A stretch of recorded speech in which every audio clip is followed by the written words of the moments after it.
Bayern, quel est le niveau de difficulté de ces figures?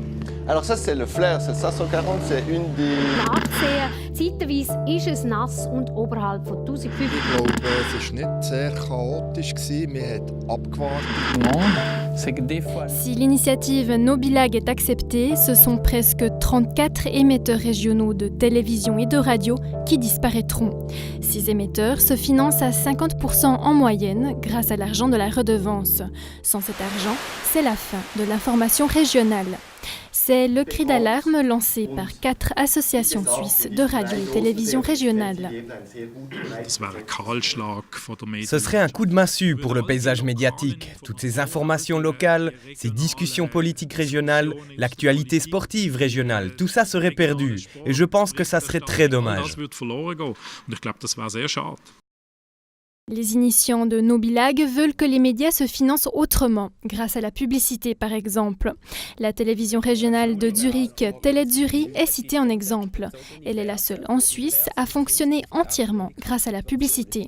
Mais pour les professionnels des médias, habitués à rechercher des sponsors depuis plus de 30 ans, cette situation est une exception. Si vous sortez de Zurich, il n'y a plus de télévision régionale qui fonctionne sans redevance parce que la force financière économique de ces régions n'est pas suffisante.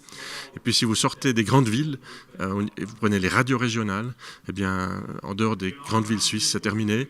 Le Jura bernois, l'Oberland ne fonctionne pas sans un soutien financier.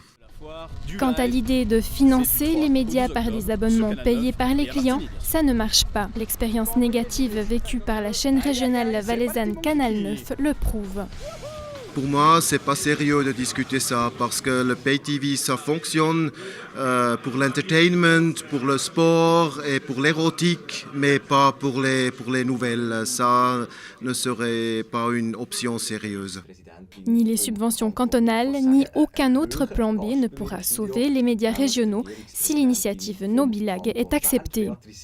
Chez Télébilingue, je pense, comme chez les autres télévisions régionales, il y a à peu près 80% des employés qui travaillent directement pour les nouvelles ou indirectement pour les nouvelles. Et ça, on pourrait absolument pas refinancer. Alors moi, je verrais un scénario avec un écran noir.